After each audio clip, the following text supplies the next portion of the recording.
நேசம் வச்சு நெஞ்சில் வச்ச பூச்செடி நீயடி.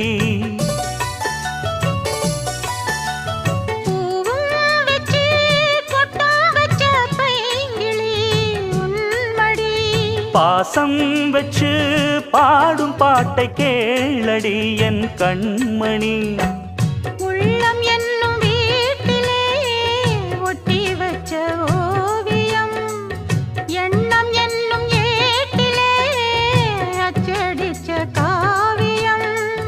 மனசுக்குள் கோயில் கட்டி மகராசி ஒன்ன வச்சு பொழுதானா பூச பண்ணி வாழுறேன்.